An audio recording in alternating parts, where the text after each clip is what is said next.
Ang pananakop ng Espanya sa Pilipinas ay nangyari mula noong 1565 hanggang 1898.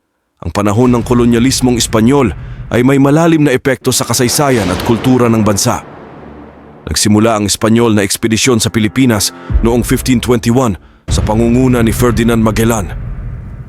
Ngunit, si Magellan ay namatay sa labanan sa Mactan at ang kanyang ekspedisyon ay kinumpleto ni Miguel Lopez de Legazpi noong 1565 nang itinatag niya ang unang permanente na kolonya ng Espanya sa Cebu. Noong 1571, itinatag ni Legazpi ang Maynila bilang pangalawang sentro ng kolonya. Mula sa Maynila, pinalawak ng mga Espanyol ang kanilang kontrol sa iba't ibang bahagi ng kapuluan.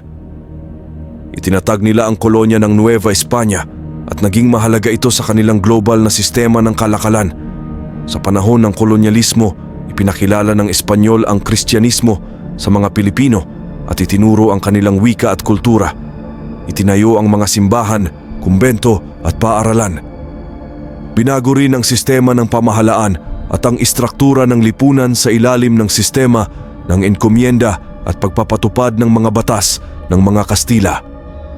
Subalit, ang pang-aabuso ng mga opisyal ng Espanya kasama na ang pagpapahirap sa mga Pilipino at ang pagsasamantala sa yaman ng bansa ay nagdulot ng paghihimagsik at paglaban. Isa sa mga pinakakilalang himagsikan ay ang Rebolusyong 1896 na naglalayong makamit ang kalayaan mula sa Espanya. Ang himagsikang ito ay nagbunga ng kasunduan sa Biak na Bato noong 1897, subalit hindi ito nagtagal.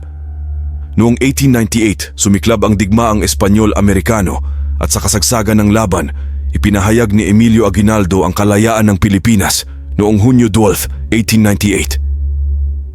Ngunit sa pagtatapos ng digmaan, isinuko ng Espanya ang Pilipinas sa Estados Unidos sa ilalim ng Kasunduang Paris noong Disyembre 10, 1898.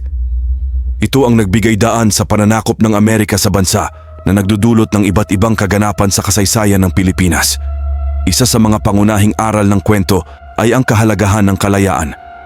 Pinakita ng mga Pilipino ang matinding determinasyon at tapang sa pakikibaka para sa kanilang kalayaan laban sa pananakop ng Espanya. Ang pagpapahalaga sa kalayaan at karapatan ng isang bansa ay nagtuturo sa atin na ito'y isang bagay na dapat pangalagaan at ipagtanggol. Ang kwento ay naglalaman ng maraming aspeto ng karanasan ng mga Pilipino noong panahon ng kolonyalismong Espanyol at nag-aalok ng mga aral na maaaring maging inspirasyon para sa mga susunod na henerasyon.